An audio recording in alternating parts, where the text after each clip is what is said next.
안녕하십니까?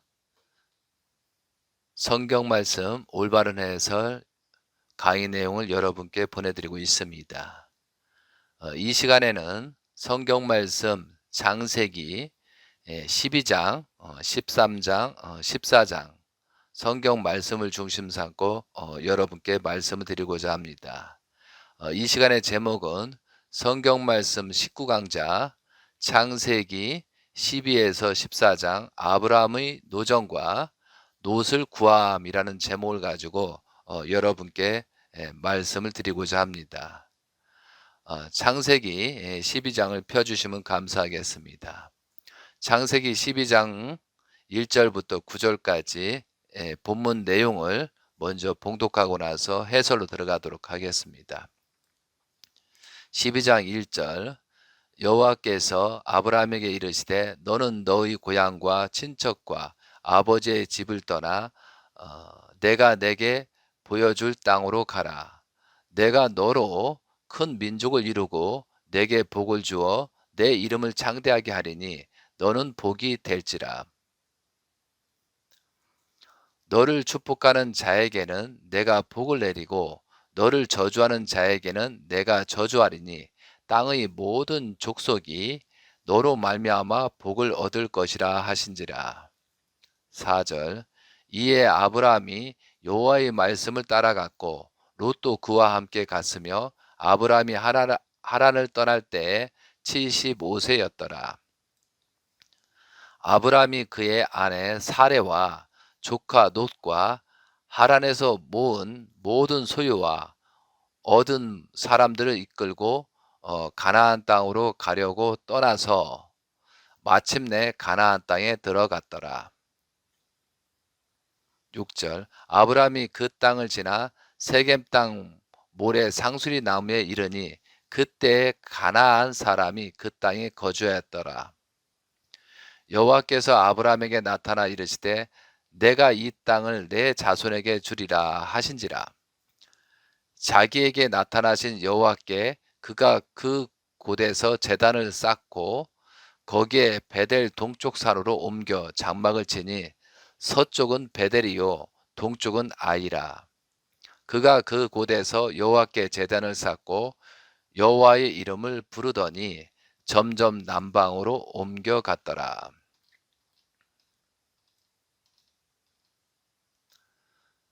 다시 본문 내용은 창세기 2장 1절에 여호와께서 아브라함에게 이르시되 너는 너희 고향 친척과 아버지의 집을 떠나 내가 내게 보여줄 땅으로 가라.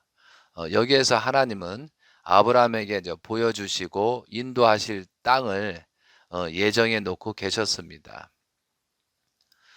그 땅은 사실은 가장 음란하고 가장 완악한 자들이 살고 있는 땅이었습니다.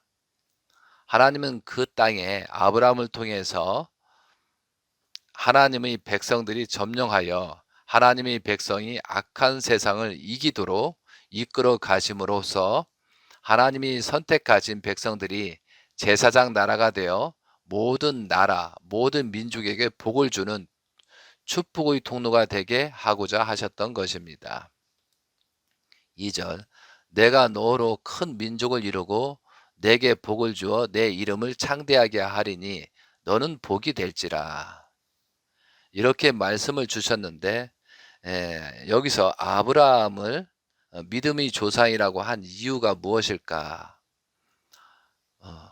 우리는 한번 생각해 볼 필요가 있습니다. 아브라함의 신앙이 좋아서 믿음의 아버지라고 한 것이 아닙니다. 아브라함은 수없이 실패하였습니다. 또 무능한 사람이었습니다. 그렇지만 하나님이 선택하신 아브라함이고 그를 믿음의 조상으로 만들어가는 하나님의 심정을 볼 줄 우리는 알아야 하겠습니다. 그래서 이러한 교훈을 알고 지금의 성도들도 하나님의 말씀으로 거듭나야 하겠습니다. 아브라함의 관련된 성구가 히브리서 11장 8절에서 10절 내용입니다. 믿음으로 아브라함은 부르심을 받았을 때 순종하여 장래의 유업으로 받은 땅에 나갈새 갈 바를 알지 못하고 나아갔으며 믿음으로 그가 이방의 땅에 있는 것 같이 약속의 땅에 거류하여 동일한 약속을 유업으로 함께 받은 이삭과 야곱과 더불어 장막에 거하였으니 이는 그가 하나님이 계획하시고 지으실 터가 있는 성을 바랐음이라. 이것처럼 아브라함은 순종하는 자세가 있었다라고 히브리에서는 설명하고 있습니다. 여기에서 아브라함 가정을 중심한 복귀 섭리에 있어서 믿음의 기대를 복귀해야 할 중심 인물은 바로 이제 아브라함입니다. 예, 그러므로 아브라함은 하나님이 노아를 중심하고 이루려 하셨던 뜻을 계승하여 이루기 위한 중심 인물로 세우셨던 것입니다.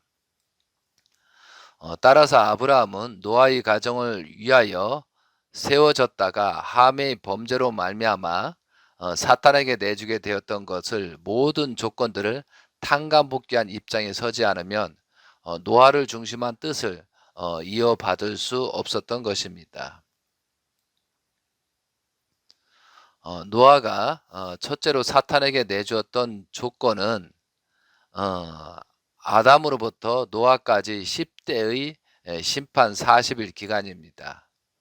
그러므로 아브라함은 10대와 함께 그 10대가 각각 심판 40수를 탕감복귀한 입장에 서지 않으면 안 됩니다. 그런데 1대를 40일 기간으로서는 탕감복귀할 수 없었기 때문에 후일 모세의 노정에 있어서는 정탐 40일 실수를 광야표로 40년 기간으로서 탕감복귀한 것과 같이 여기에서도 각 대가 심판 40일의 실수를 40년 기간으로서 탕감복귀하는 통산 연수를 세우게 했습니다. 그러므로 하나님은 노아로부터 10대에 걸친 400년 탕감 기간을 경과한 후에야 비로소 노아 대신으로 아브라함을 세우신 것입니다. 이와 같이 아담에서 노아에 이르는 1600 기간에 10대를 복귀했던 시대에서 다시 400년 기간에 10대를 복귀하는 시대로 넘어왔기 때문에 노아 이후 인간의 수명은 갑자기 짧아지게 되었습니다. 지난 시간에 18강좌에서 사람의 수명이 줄어든 이유를 설명을 드렸습니다. 혹시 궁금한 분은 분께서는 그 18장을 좀 참조하시기 바랍니다. 노아가 둘째로 사탄에서 내주었던 조건은 믿음의 조상의 입장과 아벨 대신하였던 함의 입장이었습니다. 그러므로 그 아브라함은 믿음의 조상과 함의 입장을 탕감복귀하지 않고서는 노아의 입장에 설 수 없었던 것입니다. 따라서 아브라함이 노아 대신 믿음의 조상의 입장에 서기 위하여서는 노아가 믿음의 충성으로 방주를 지었던 것과 같이 아브라함도 믿음과 충성으로 상징 형제를 드려야만 했었습니다. 또 한편 또 하나님이 가장 사랑하는 아벨의 대신이었던 함을 사탄에게 내주었음으로써 탕감복귀 원칙에 의하여 하나님도 그 대신으로 사탄이 가장 사랑하는 입장에 있는 존재를 빼앗아 오셔야 했던 것입니다. 그렇기 때문에 하나님은 우상 장사인 데라로부터 그 아들 아브라함을 이끌어내셨던 것입니다. 이와 마찬가지로 성경 말씀을 깊이 헤아리게 되면 이런 기준으로 말씀을 드릴 수가 있는 것입니다. 아브라함은 노아의 대신이요, 따라서 아담의 대신이기 때문에 복귀한 아담형의 인물이었습니다. 따라서 하나님은 아담과 노아에게 축복하셨던 것과 같이 아브라함에게도 자녀를 번식하여 큰 민족을 이루고 복의 근원이 되라고 축복하셨던 것이 창세기 12장 2절에 내오는 내용처럼 내가 너로 큰 민족을 이루고 내게 복을 주어 내 이름을 창대하게 하리니 너는 복이 될지라라고 말씀하신 것입니다. 다음은 3절입니다. 너를 축복하는 자에게는 너를 복을 내리고 너를 저주하는 자에게는 내가 저주하리니 땅의 모든 족속이 너로 말미암아 복을 얻을 것이다라고 하신지라라고 말씀 있습니다. 하나님은 사람을 창조하시고 복을 주시고자 하였는데 아담하의 타락과 가인 아벨의 살인 사건과 함의 실수로 축복을 줄 수 없는 입장이 되었습니다. 하나님은 아담으로부터 2000년 기간 동안 구원 섭리를 하신 터전 후에 비로소 아브라함을 선택하시고 그로 말미암아 복의 통로를 열어서 하나님의 복을 땅의 모든 족속에게 베풀고자 하시는 것입니다. 하나님은 아브라함을 복의 연결자, 중심인물로 세우신 것입니다. 4절 이에 아브라함이 여호와의 말씀을 따라갔고 롯도 그와 함께 갔으며 아브라함이 하란을 떠날 때 75세였더라라고 되어 있습니다. 아브라함이 하란을 떠날 때가 75세였다라고 되어 있습니다.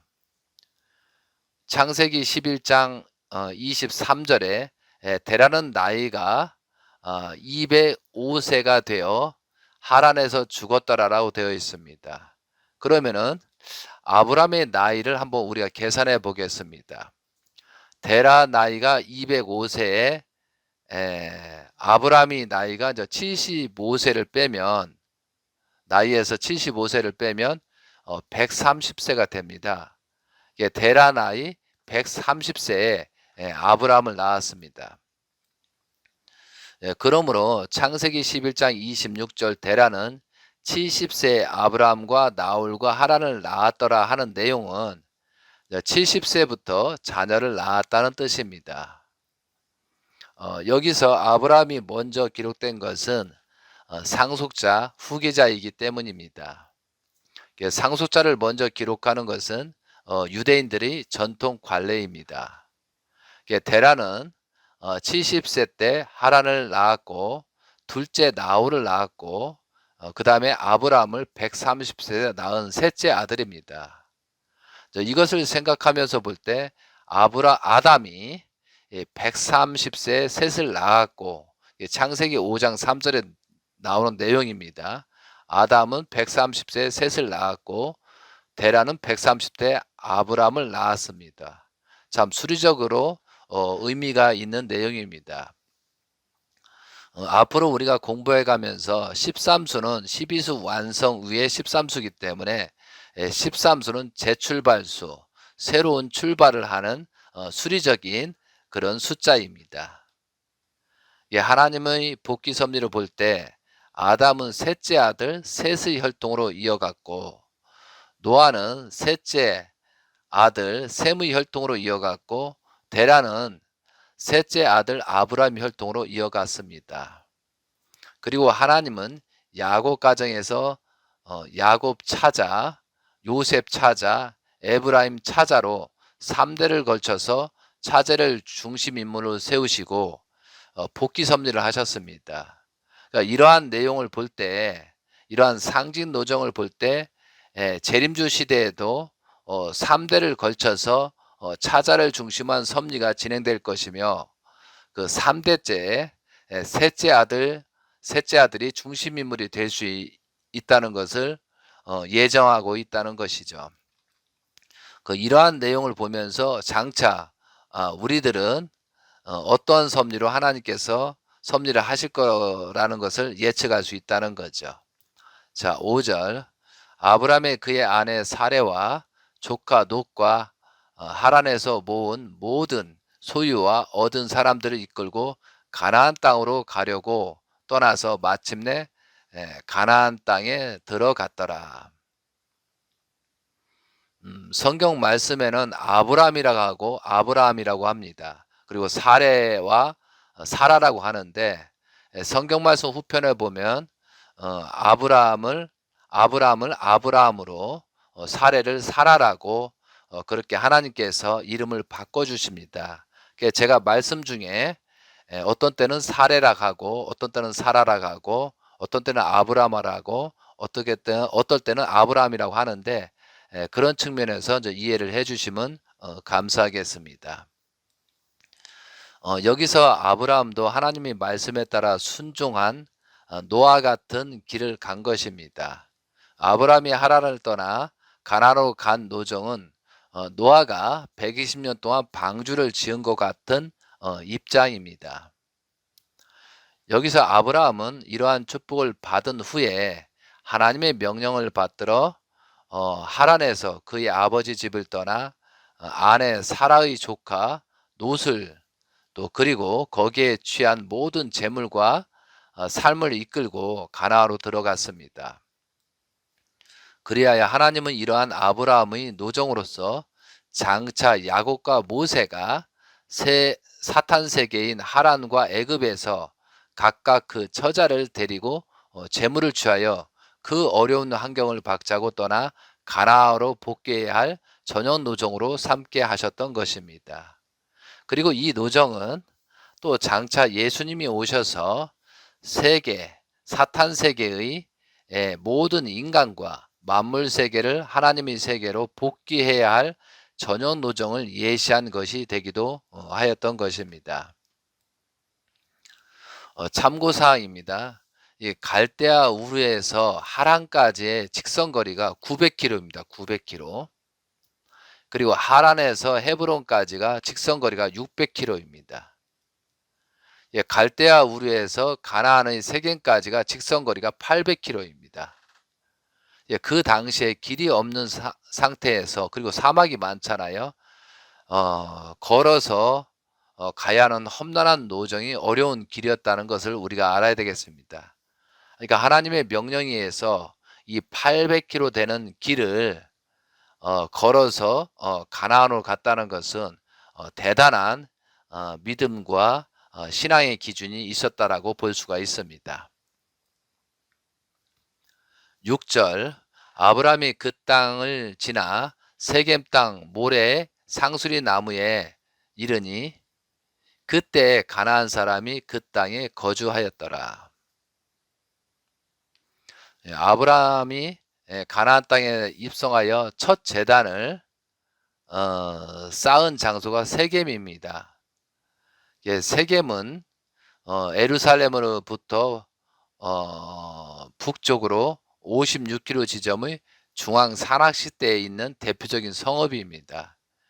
북쪽에는 저주의 산이라고 불리는 에벨산이 있고 남쪽으로는 축복의 산이라 불리는 그리십 산이 있습니다. 옛날부터 이스라엘의 중간 산간 지역 지방에서 요단강 쪽과 지중해 쪽을 연결하는 길이 세겜으로 통과했습니다. 그 이유는 그 근방에 우물이 많이 있습니다. 그리고 애굽 사람들이 가나안의 대표 도시로 지칭하기에도 충분했습니다. 아브라함이 세겜에 도착할 때는 그 땅이 파괴되어 주인이 없는 시기였습니다. 야곱이 하란에서 돌아온 시기에는 정착이 완전히 안정된 시기였습니다. 가나안 땅을 정복했던 여호수아가 이곳 에벨산에서 언약을 세운 후 하나님의 언약이라는 뜻의 엘브릿 신전이라고 불렸을 것입니다. 가나안 땅의 첫 예배 장소인 세겜은 이스라엘의 뿌리가 되는 곳입니다. 예수님도 예배의 기원이 된 세겜성에 오셔서 참 예배를 드렸다는 기록이 있습니다. 그것은 요한복음 4장에 나오는 24절 내용에 나오는 것으로 예배를 드렸다고 나와 있습니다. 7절입니다. 여호와께서 아브라함에게 나타나 이르시되 내가 이 땅을 내 자손에게 주리라 하신지라. 자기에게 나타나신 예수님께 그가 그곳에서 제단을 쌓고 거기에 베델 동쪽 산으로 옮겨 장막을 치니 서쪽은 베델이요 동쪽은 아이라. 그가 그곳에서 여호와께 제단을 쌓고 여호와의 이름을 부르더니 점점 남방으로 옮겨 갔더라. 여기서 세겜에서 베델까지 직선거리는 약 30km이며 베델에서는 이삭이 거주하던 헤브론까지는 약 45km입니다. 참조하시기 바랍니다. 다음은 창세기 12장 10절부터 20절까지 본문 내용을 읽고 설명을 드리도록 하겠습니다. 이 내용은 일반적인 해석을 하는 것이 아니고 하나님이 아브라함을 중심 삼고 어떠한 복귀 섭리를 진행했는가가 그것이 이제 중요한 내용입니다. 자, 12장 10절입니다. 그 땅에 기근이 들었으므로 아브라함이 애굽에 거류하려고 그리로 내려갔으니 이는 그 땅이 기근이 심하였음이라. 그가 애굽에 가까이 이르렀을 때 그의 아내 사라에게 말하되 내가 알기에 그대는 아리따운 여인이라. 애굽 사람이 그대를 볼 때 이르기를 이는 그의 아내라 하여 나는 죽이고 그대는 살리리니 원하건대 그대는 나의 누이라 하라. 그러면 내가 그대로 말미암아 안전하고 내 목숨이 그대로 말미암아 보존되리라 하니라. 14절 아브라함이 애굽에 이르렀을 때 애굽 사람들이 그 여인이 심히 아름다움을 보았고 바로의 고관들도 그를 보고 바로 앞에서 칭찬함으로 그 여인을 바로의 궁으로 이끌어 들인지라. 이에 바로가 그로 말미암아 아브라함을 후대함으로 아브라함이 양과 소와 노비와 암수 나귀와 낙타를 얻었더라. 여호와께서 아브라함의 아내 사레의 일로 바로와 그 집에 큰 재앙을 내리신지라.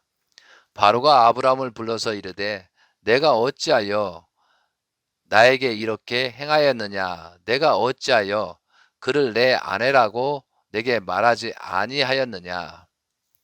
내가 어찌 누이라 하여 내가 그를 데려다가 아내를 삼게 하였느냐? 내 아내가 여기 있으니 이제 데려가라 하고 바로가 사람들에게 그의 일을 명하며 그들이 그와 함께 그의 아내와 그의 모든 소유를 보내였더라. 이 말씀은 굉장히 중요한 말씀입니다. 그 일반적인 해석이 아니라 정말 여기에는 깊은 뜻이 담겨져 있습니다. 12장 10절 다시 가겠습니다. 그들이 기근이 들었으므로 아브라함이 애굽에 거류하고 그리고 내려갔으니 이는 그 땅에 기근이 심하였더라. 그가 애굽에 가까이 이르렀을 때 그의 아내 사레에게 말하되 내가 알기에 그대는 아리따운 여인이라. 애굽 사람이 그대를 볼 때 이르기를 이는 그의 아내라 하여 나를 죽이고 그대는 살리리니 원하건대 그대는 나의 누이라 하라. 그러면 내가 그대를 그대로 말미암아 안전하고 내 목숨이 그대로 말미암아 보존되리라 하니라. 그 당시에 애굽 사정을 여러분들이 알아야 되겠습니다. 그 당시에 애굽은 이방신이 통치하던 영역으로 강한 자가 빼앗는 타락의 무법지대였습니다. 특히 여인들을 소유물로 생각하고 예쁜 여인을 자신의 소유로 만들고 심지어는 유부녀라 할지라도 남편을 살해해서라도 그 여인을 소유하는 것이 애굽의 관행이었습니다. 이런 무서운 관행이 있는 곳이라는 것을 아브라함이 알고 있었기 때문에 기근에 의해서 어쩔 수 없이 애굽으로 들어가게 되면서 사례를 누이라고 속이자가 한 것입니다. 아브라함의 판단은 개인의 속좁은 판단이 아니라 당시의 애굽의 성적 타락이 심각했었다는 것을 알게 되는 장면입니다. 14절부터 20절까지 하겠습니다. 아브라함이 애굽에 이르렀을 때 애굽 사람들이 그 여인이 심히 아리따움을 보았고 바로의 고관들도 그를 보고 바로 앞에서 칭찬함으로 그 여인을 바로의 궁으로 이끌어 들인지라. 이에 바로가 그로 말미암아 아브라함을 후대함으로 아브라함이 양과 소와 노비와 암수 나귀와 낙타를 얻었더라. 여기에선 전 한국 문화 다른 문화 다른데 여기에서는 그 아브라함은 바로 왕에게 많은 결혼 지참금을 받게 되었습니다. 이 결혼 지참금을 받는 것은 이 시대의 이제 관습이었습니다. 그래서 이제 이런 관습이 있기 때문에 바로가 어떻게 보면 저 사례를 사는 조건으로 그렇게 재물을 주었다라고 이해하시면 되겠습니다. 17절입니다. 여호와께서 아브라함의 아내 사라의 일을 바로와 그 집에 큰 재앙을 내리신지라. 바로가 아브라함을 불러서 이르되 내가 어찌하여 나에게 이렇게 행하였느냐. 내가 어찌하여 그를 내 아내라고 내게 말하지 아니하였느냐. 내가 어찌 그를 누이라 하여 내가 그를 데려다가 아내로 삼게 하였느냐. 내 아내가 여기 있으니 이제 데려가라 하시고 바로가 사람들에게 그의 일을 명하여 그들이 그와 함께 그의 아내와 그의 모든 소유를 보내었더라. 사실은 바로는 이렇게 얘기했지만 솔직히 바로가 말하는 대로 아브라함이 내 아내라고 했으면은 바로의 부하들이 아브라함을 죽이고 사례를 왕으로 데려간다는 사실을 알아야 되겠습니다. 이것은 이제 하나님이 진노하기 때문에 어떻게 보면 바로가 사실을 말하지만 사실은 변명이 되는 것입니다. 이해되시겠습니까, 여러분? 그래서 이 내용, 상기 내용을 해설하기에 있어서 아브라함이 남편의 역할을 제대로 못하고 심지어 자기 아내를 팔아먹은 자라고 비난하는 기독교인들의 해설이 있습니다. 그 당시 상황을 분석하지 못하고 현실의 입장에서 그런 말을 하는 것입니다.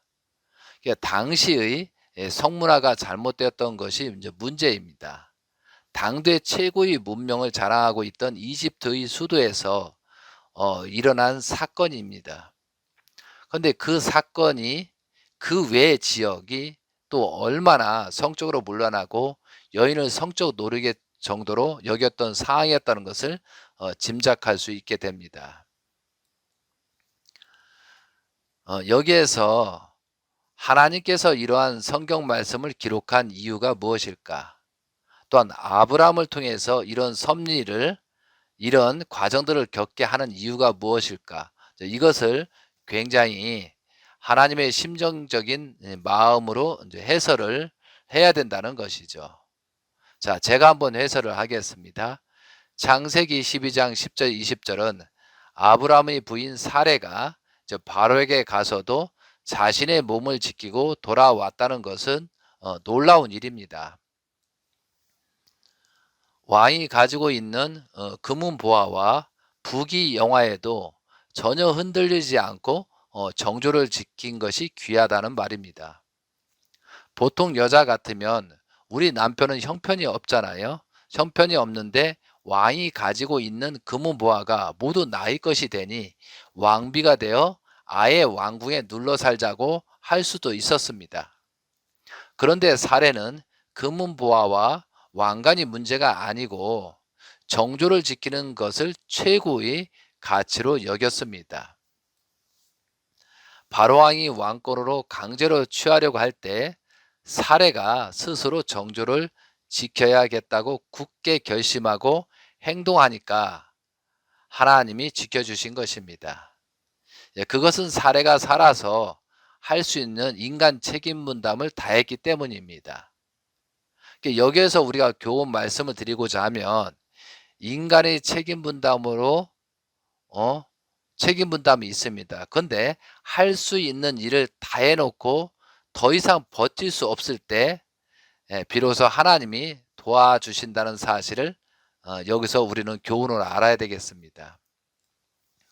그래서 10 절부터 20 절의 내용은 하나님이 복귀 섭리로 볼 때 아브라함 가정이 아담 가정을 탕감복귀하는 노정입니다. 아브라함은 어떻게 보면 아담을 상징했고 사라는 하와를 상징했고 바로는 천사장을 상징했습니다. 아담과 하와는 남매와 같이 컸습니다. 그런데 하와가 남편이 되어야 할 아담이 아니라 종인 천사장에게 끌려가 정조를 빼앗겼고 그 후에도 아담까지 타락시켰습니다. 그러나 여기서 사라는 아브라함의 부인으로서 남매의 입장이 되어 애굽 땅에 들어가서 바로에게 정조를 빼앗기지 않고 돌아왔습니다. 아담 가정에서 하와가 하지 못한 사랑의 질서를 복귀하여 돌아온 것입니다. 그러니까 아담 가정에서 실패했던 내용을 아브라함 가정에서 완성하여 복귀한 노정을 성경에서 말하고 있는 것입니다. 그래서 우리들은 성경 말씀을 해석할 때 뭐 인간적이나 세상적인 입장에서 보편적인 논리로 해석하는 것은 바람직하지 않습니다. 성경 말씀을 접근할 때는 하나님이 이러한 말씀을 하신 이유가 무엇일까를 먼저 생각하고 성경 말씀을 전체적으로 분석하려는 마음을 갖고 하나님의 심정적인 기준을 생각한다면 성경 말씀을 올바르게 해설할 수 있다고 봅니다. 자, 창세기 13장에 들어가겠습니다. 이것도 본문을 읽으면서 그대로 해설을 가도록 하겠습니다. 아브라함이 애굽에서 그와 그의 아내와 모든 소유와 롯과 함께 네겝으로 올라가니, 이 말씀은 이제 기근이 끝나자 아브라함은 이제 지체하지 않고 가나안 땅으로 올라오게 되었습니다.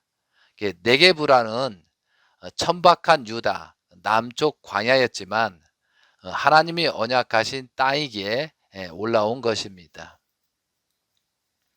2절 아브라함이 가축과 은과 금이 풍부하였더라.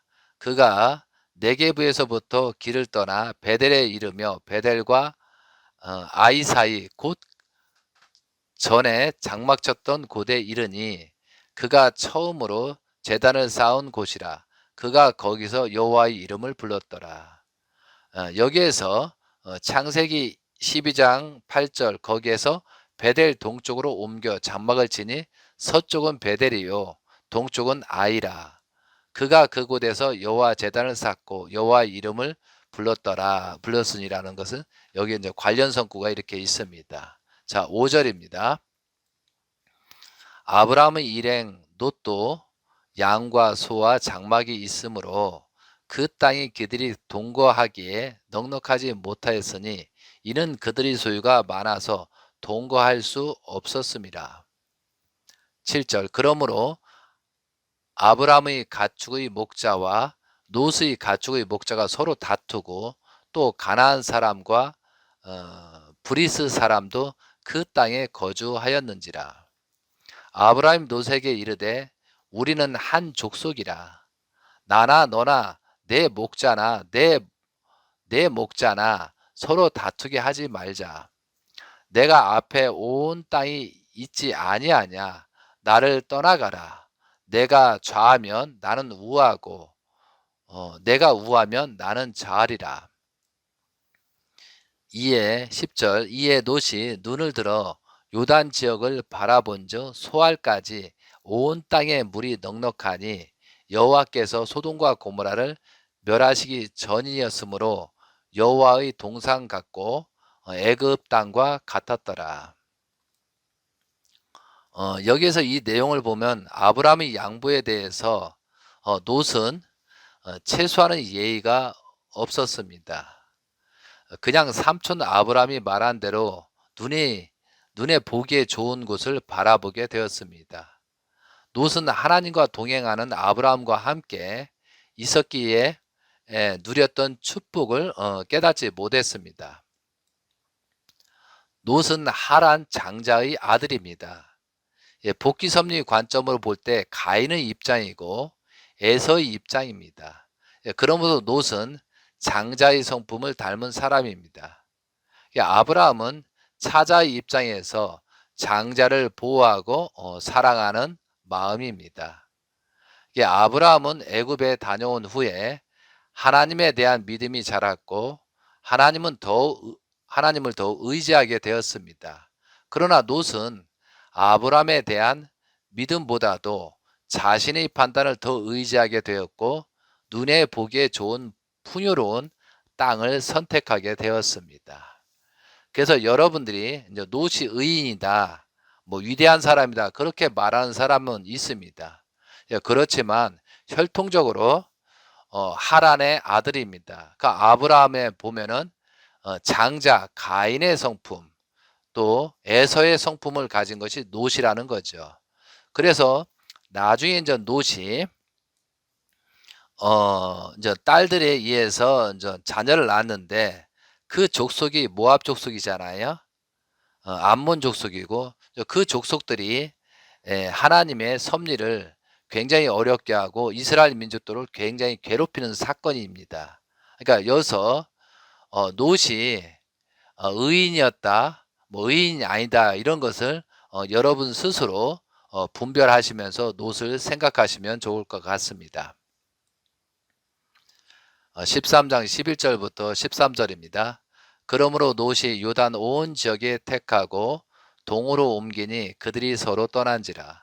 아브라함은 가나안 땅에 거주하였고 롯은 그 지역의 도시에서 머무르며 그 장막을 옮겨 소돔까지 이르렀더라.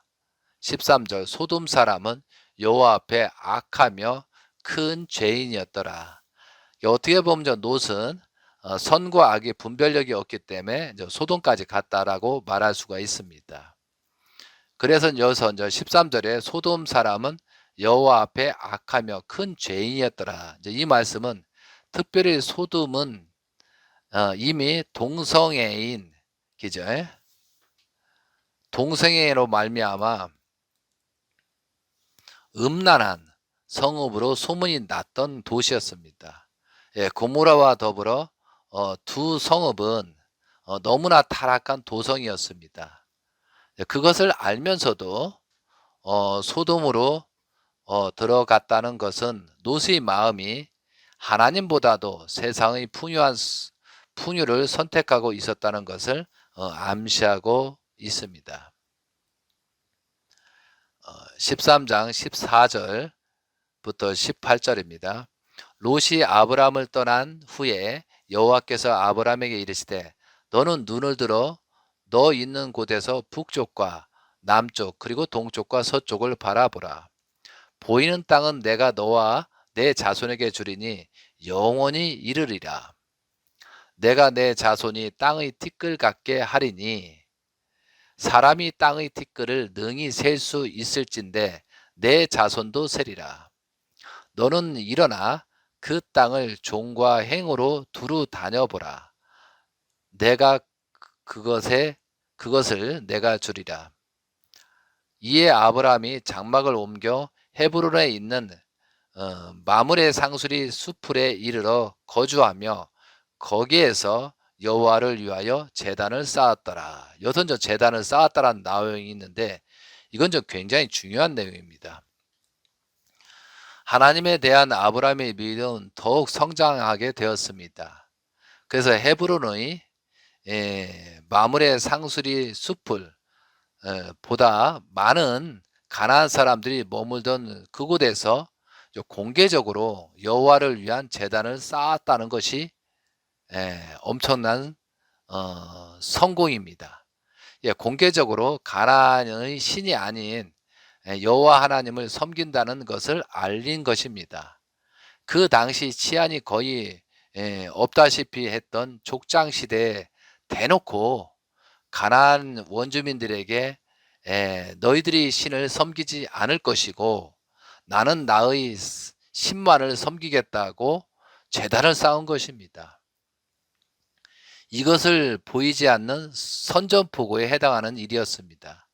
아브라함은 가나안 사람들에게 너희가 믿는 우상신보다 하나님을 믿으면 엄청난 축복이 있다는 것을 보여주고 있는 것입니다. 하나님 입장에서 대단히 기쁜 일입니다. 그러므로 아브라함을 축복해 주시는 것입니다.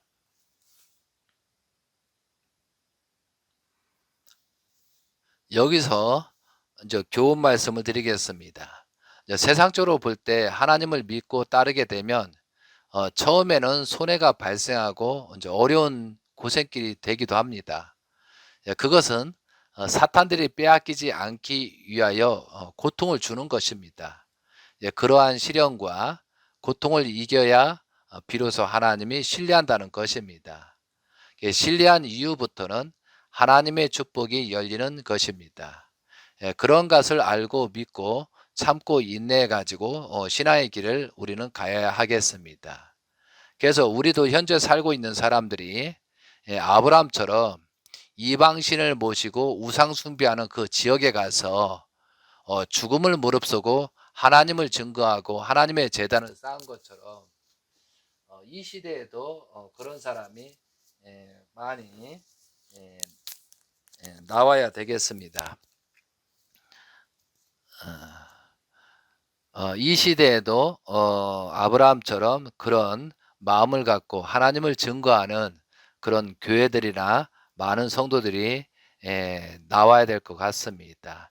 이러한 교훈들을 여기서 우리는 알 수 있습니다. 다음은 14장 가겠습니다. 14장 1절.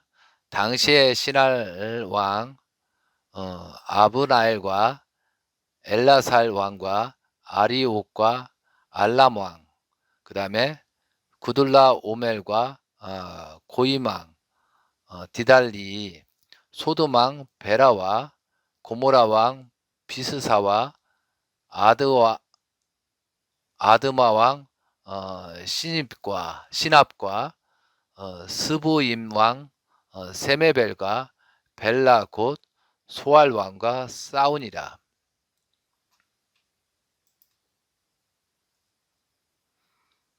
3절. 이들이 다 십tim 골짜기 곧 지금의 여매에 모였더라. 4절. 이들이 12년 동안 고돌라 오메를 섬기다가 제 13년에 배반한지라. 제 14년에 구둘라 오멜과 그와 함께한 왕들이 나와서 아수드룻 가로네임의 느바 족속을, 함에서 수스 족속을, 샤워 기다다임의 엠 족속을 치고 호리 족속을 그 산 세일에서 쳐서 광야 근방 엘바란까지 이르렀으며 7절. 그들이 도력겨 엠미스밭 곧 가데스에 이르러 아멜렉 족속의 온 땅과 하사손 다말에 사는 아모리 족속을 친지라. 소돔 왕과 고모라 왕과 아드 왕과 스보 왕과 벨라 곧 소알 왕이 나와서 시딤 골짜기에서 그들과 전쟁을 위하여 진을 쳤더니 엘람 왕 구둘라 왕과 고임 왕 디달과 시날 왕 아무발레와 엘리사 왕 아이옥 네 왕이 곧 그 5왕과 맞선이라고 되어 있습니다. 10절. 십딘 골짜기에서 역청 구덩이가 많은지라. 소돔 왕과 고모라 왕이 달아날 때 그들이 거기 빠지고 그 나머지는 산으로 도망하매 네 왕이 소돔과 고모라의 모든 재물과 양식을 빼앗아 갔고 소돔에 거주하는 아브라함의 조카 롯도 사로잡고 그 재물까지 노력하여 갔더라. 14장 13절부터 가겠습니다. 도망한 자가 와서 히브리 사람 아브라함에게 알리니 그때 아브라함이 아모리 족속 마므레의 상수리 숲을 근처에 거주하였더라. 마므레는 에스골의 형제요 또 아넬의 형제라.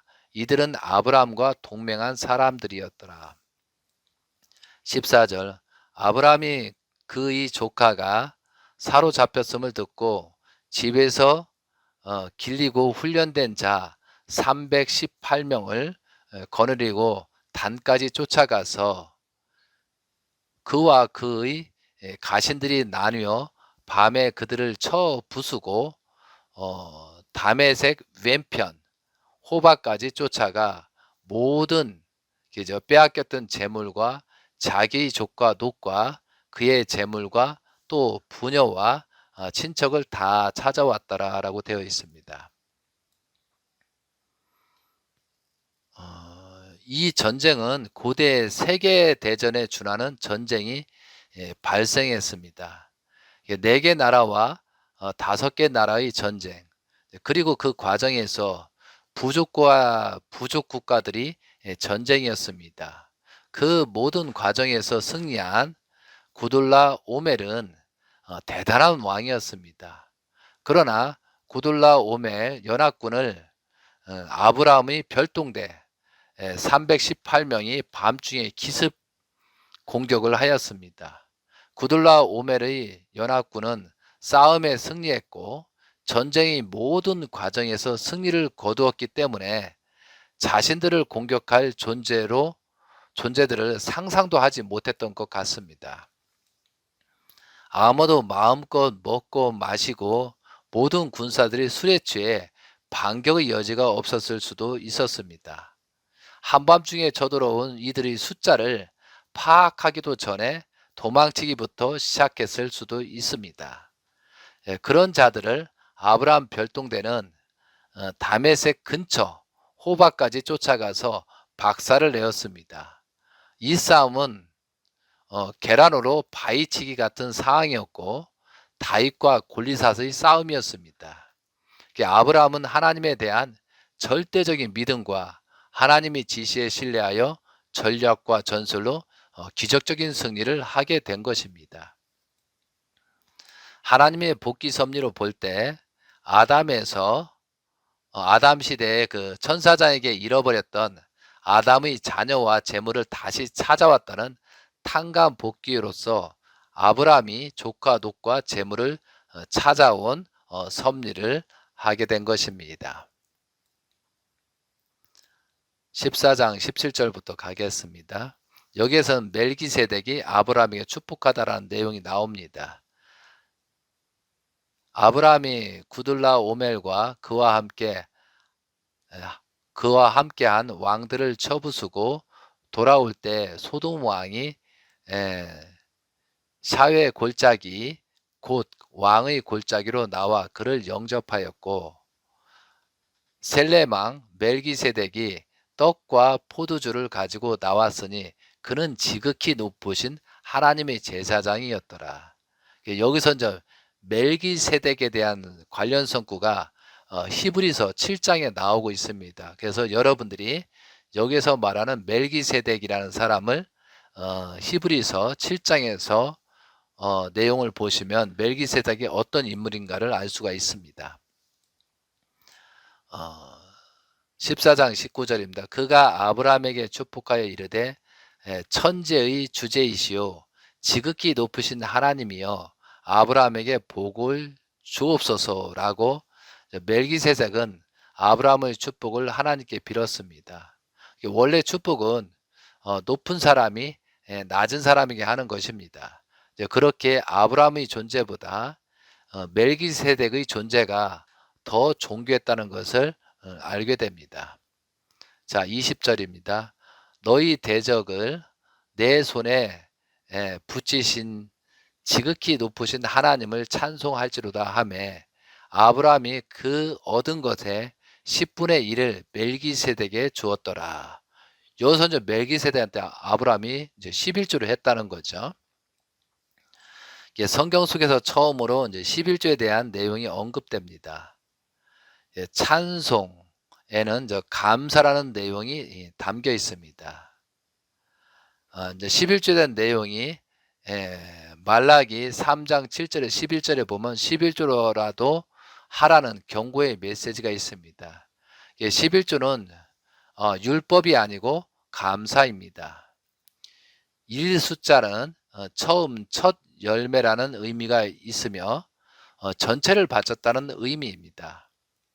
히브리서 7장 2절에 보면 멜기세덱 그 이름을 해석하면 먼저는 의 왕이요 그 다음은 셀렘 왕이니 곧 평강의 왕이요 멜기세덱은 하나님이 보시기에 대단한 제사장이었습니다. 여기서 근본적으로 우리가 알아야 될 것은 신앙생활의 근본 목적은 사탄으로 잃어버렸던 하나님과 나의 관계를 회복하는 것입니다. 사탄이 중간에 이제 차지하고 있다는 거죠. 그래서 우리는 항상 분립하면서 하나님에게 가까이 가려고 이제 노력을 해야 된다라고 볼 수가 있습니다. 14장 27절부터 21절부터 24절을 가겠습니다. 소돔 왕이 아브라함에게 이르되 사람은 내게 보내고 물품은 내게 가지라. 아브라함이 소돔 왕에게 이르되 천지의 주제이시오 지극히 높으신 하나님 여호와께 내가 손을 들어 맹세하노니 내 말이 내게 아브라함으로 치부하게 하였다 할까 하여 내게 속한 것은 실 한 오락이라도 들매끈 한 가닥도 내가 가지지 아니하리라. 오직 젊은이들이 먹은 것과 나와 동행한 아넬과 에스골과 마물의 분깃을 제할지니 그들이 그 분깃을 가질 것이니라.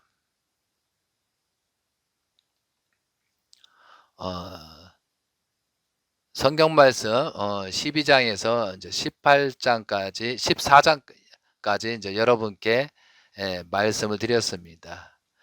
이 내용에 대해서 지금 아브라함이 사례를 내 천사장한테 내주었다 찾아오는 섭리를 하고 또한 하란의 혈통인 가인의 조카를 죽음을 무릅쓰고 구하는 그런 조건을 세운 것입니다.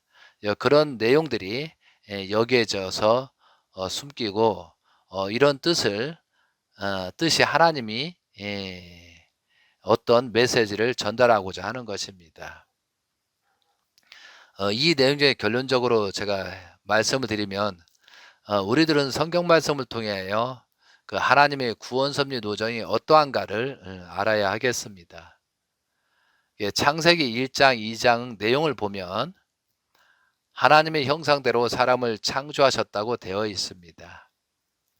천사들은 종의 입장이고 사람은 하나님의 아들, 딸의 입장으로 세우신 것입니다. 그런데 아담 헤아의 타락으로 말미암아 하나님의 아들들이 종의 입장으로 떨어져 버렸습니다. 천사들이 밑으로 떨어졌다는 것입니다. 그러므로 하나님은 하나님의 아들 입장으로 복귀하는 구원 섭리를 하시기 시작한 것입니다. 복귀 섭리의 중심인물로서 1600년 후에 이제 노아 가정을 세웠지만 함의 실수로 말미암아 다시 종의 입장으로 떨어져 버렸습니다. 다시 이것을 탕감복귀하기 위한 400년이 지난 후에 그 이후에 다음에 아브라함을 중심 인물로 세우고 출발하게 되었습니다. 그런데 나중에 후편에서 창세기 내용을 보면 아브라함도 삼재물 실수로 말미암아 이삭의 후손을 중심하고 가인 아벨의 입장으로 에서와 야곱을 중심 인물로 세우고 그들을 통하여 하나님의 구원 섭리를 하시게 된 것입니다. 창세기 중심 인물들을 통하여 하나님의 구원 섭리를 하는 본보기 노정을 상징적으로 보여주시는 것입니다. 본문의 12장에서 14장까지 내용은 아브라함을 중심한 중심인물을 통해서 타락한 인간들이 종의 입장에 떨어진 것을 회복하는 방법들을 말하고 있는 것입니다. 이것은 다음 강좌에서 자세하게 설명드리겠지만 여기서는 아브라함의 아버지 데라는 우상 숭배자였습니다. 그것은 종의 입장이라는 것이고 12장에서 하나님의 말씀을 듣고 하란에서 나와서 우상 숭배를 하지 않았다는 것은 종의 입장으로 회복했다는 것입니다. 그리고 하란의 아들인 롯을 보호했다는 것은 양자의 입장을 회복했다는 것입니다. 그리고 나중에 나오는 성경 말씀에 이스마엘을 낳았다는 것은 서자의 입장을 회복했다는 것이고, 이삭을 낳았다는 것은 비로소 하나님의 아들 자리를 복귀했다는 것을 상징적으로 보여주는 것입니다. 하나님의 창조 완성은 아담과 하와가 성장 기간을 통하여 하나님의 아들, 딸의 입장이 되고 하나님이 임재할 수 있는 성전이 되는 것입니다. 그런데 아담이 타락으로 말미암아 종 입장에 떨어진 것입니다. 이것을 회복하는 것이 하나님의 구원 섭리요 하나님의 소망이십니다. 구원 섭리의 과정은 종의 입장에서 종의 입장으로, 양자의 입장에서 죄송합니다.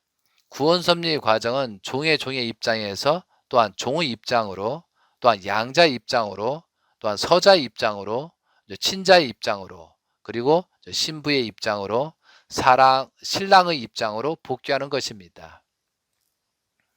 그리고 하나님이 실체 성전 입장으로 되는 것입니다. 이것이 이제 종적인 8단계 이제 복귀 노정이라고 합니다. 이에 자세한 내용은 다음 강좌에서 또 말씀드리기도 하겠습니다. 끝으로 성경 말씀에는 하나님의 구원 섭리의 비밀들이 숨겨져 있는 것입니다. 그러므로 성경 말씀을 접할 때는 하나님의 입장에서 생각하고 하나님의 심정을 생각하면서 말씀을 이해하려고 노력하는 자세가 필요합니다.